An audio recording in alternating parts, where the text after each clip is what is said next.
there's a lot of bonding that goes on there.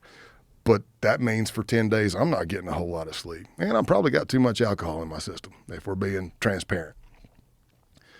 But then I leave straight from that undercover school, and I go right into an undercover. And let's just say I land in Sturgis, which I did, and the Hells Angels shoot 5 outlaws at point blank range. My first day there. Like, I hadn't even been in town like an hour.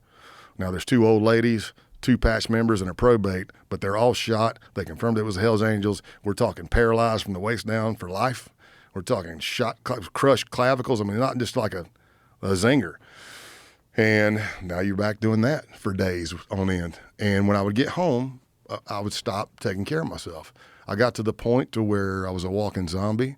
I was on antihistamines, decongestants, inhalers. I was taking hydroxycuts like crazy. I was making the strongest coffee I could possibly make. And I'd drink a pot of coffee and fall asleep. So what I learned through the book process, even though I'd learned a lot already, I found out from my wife I was a ghost, man. I'd come home from SWAT, work, undercover, whatever. I'd be on the couch and my daughters would be on my lap. I'd help put them to bed. But my wife couldn't even ask me a simple question about the bills. You know, hey, there's this bill. I got, do whatever you got. I can't think. I just need to.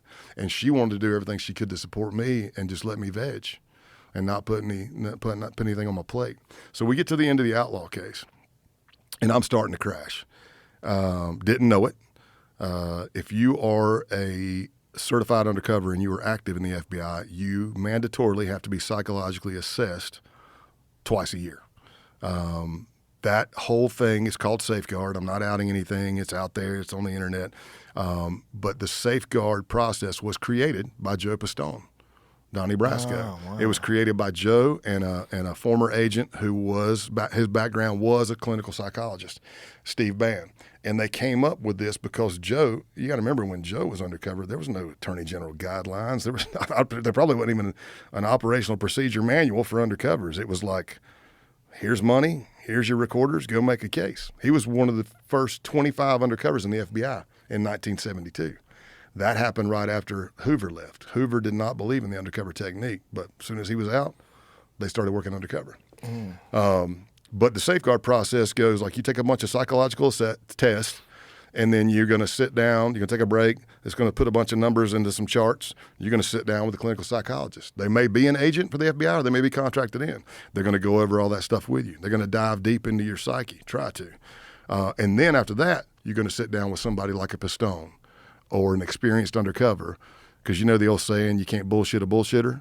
Well, we use undercover, UC, as a verb. You can't UC a UC. So I remember going to take one of the tests as an open-ended sentence. You have to fill in the blanks. So I'm on my way to Daytona at a world run with the Outlaws, still rolling heavy in the case.